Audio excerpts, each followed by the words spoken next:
LeBron James was drafted #1 overall by the Cleveland Cavaliers in the 2003 NBA draft. The 6'8" forward out of high school posted really solid numbers of 20.9 points, 5.9 assists, and 4.2 rebounds. Good enough to hoist the Rookie of the Year award by the end of the season. Some will argue it should have went to Carmelo Anthony, but who cares, bro? Like, it's a Rookie of the Year award. Get off Twitter. LeBron's second year in the league was really the start of the LeBron we've known for the last 17 or so years, averaging 27.2 points, 7.2 assists, 7.4 rebounds, and a career-high 2.2 steals a game on 55% true shooting. However, for the next couple of years, it would be the same story. LeBron would put up monstrous numbers, lead the Cavs to the playoffs, put up a good fight, heck, even made it to the finals in 2007. But as soon as they faced a true championship contender, they just could never beat them, and I wonder why. It seemed like LeBron's ability to carry a team was reaching as a breaking point. I mean, it seemed like it was reaching a breaking point, but apparently all this time, this man was just in KO camp. Like, he still had a Super Saiyan form to unlock, and he unlocked it in 2009, because 2009 LeBron, man, just run the tape, Drive, the runner, short, James on the follow! Perkins and Kendrick claps his hands and bring it on, 23. Take that. LeBron averaged 28.4 points, 7.2 assists, 7.6 rebounds with a 59.1 true shooting percentage, and carried the Cleveland Cavaliers to an insane league best 66-16 record, while being the offensive and defensive anchor of the 4th best offense and the 3rd best defense in the league. LeBron would capture his first MVP, finish 2nd in Defensive Player of the Year voting, and continue this production in the playoffs, but when the Cavs ran into the Magic and had no answer for prime Dwight Howard, which then in turn opened up the floor for 4 of their core rotation pieces to shoot on average 43% from deep this series, on top of LeBron's help barely doing any helping. Even LeBron averaging 39, 8, and 8 in a 6-game series wouldn't be enough to make it to the NBA Finals. The next year would mark the final year of LeBron's rookie extension, and the rumors of LeBron James leaving in free agency was getting serious. Nevertheless, LeBron would still have a monstrous season that would get him a 2nd straight league MVP, while leading the Cavs to yet again another 60-win season they had no business of having. But after not being able to beat an old Boston Celtics team in the 2nd round despite being favorites going into that series, Cleveland Cavaliers fans were forced to wonder if this was their last time seeing LeBron in a Cleveland Cavaliers jersey. It was. Yeah, it was the last time. In this fall, I'm going to take my talents to South Beach and join the Miami Heat.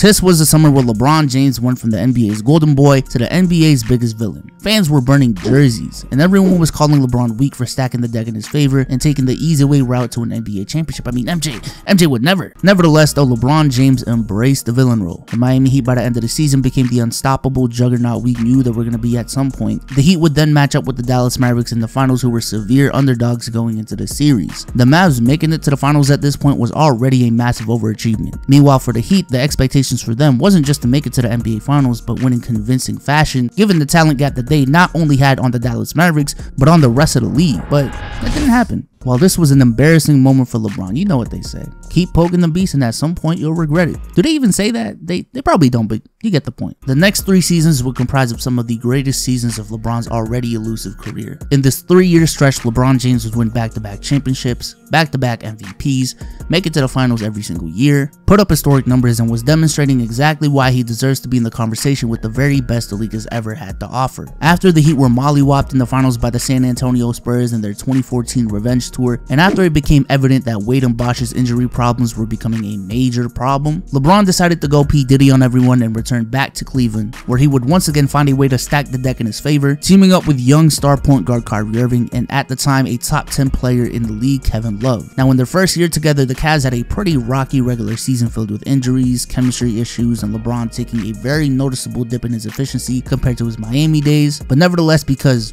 weak East, the Cavs still managed to make it to the finals in their first year. Now, somehow, despite not having Kyrie and Kevin Love for this series due to injuries, they still managed to be up 2-1 going into Game 4. The reason was LeBron, but it just became way too much by the end of the series, and the Warriors ended up winning the championship. However, because the Cavs were able to push the Warriors to 6 games without K-Love and Kyrie, many still believe that if both players were healthy, that they would have beaten the Golden State Warriors, and the very next year they would have a chance to prove that theory. Now, it didn't look too good 4 games into the series with the Warriors being up 31, but you know the rest. I'm not even going to give you a montage or anything. Long story short, Cleveland! This is for you! LeBron becomes the NBA's hero once again, and the Golden State Warriors become the villains after looking like a BIH after signing Kevin Durant in free agency to become not just by far the most talented team in the league, but of all time. They meet up in the finals once again, with the two teams clearly being ahead of everyone else in their conference, but once they matched up, one team seemed clearly better than the other, and it wasn't the Cavs.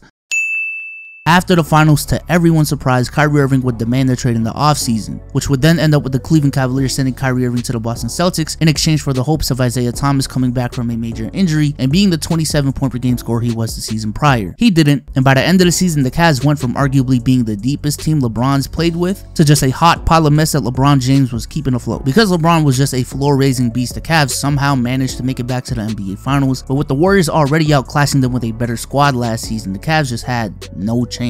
Well, they low-key did. With the championship prospects of the Cleveland Cavaliers for the next couple of years looking non-existent, LeBron decided to take his talents to the West and join a rebuilding Lakers team? LeBron in his first year with the team had one of the most injury-riddled seasons in his career, which forced him to miss nearly 30 games that season. And primarily due to that injury, this season marked the first time a LeBron-led team would miss the playoffs since his first 3 years in the league. But no fear, everything's good. In the following offseason, the Lakers would finally complete the blockbuster trade everyone's been waiting on and acquired New Orleans superstar big man Anthony Davis. In a matter of one offseason, the Lakers became instant title contenders. And by March that season, that's exactly what they looked like. And then the season would resume in the Orlando bubble, and LeBron James and the Lakers would dominate the bubble and win the championship versus the Heat in 6 games. The Lakers would try to repeat in 2021, but despite the hopes of the Lakers just turning it up in the playoffs, the Lakers were just too depleted by injuries by the time the playoffs rolled around and ended up being bounced in the first round by the eventual Western Conference champions, the Phoenix Suns. And that, ladies and gentlemen, has been the career of LeBron James so far. Watch this video right here where I tried to answer the question of if LeBron James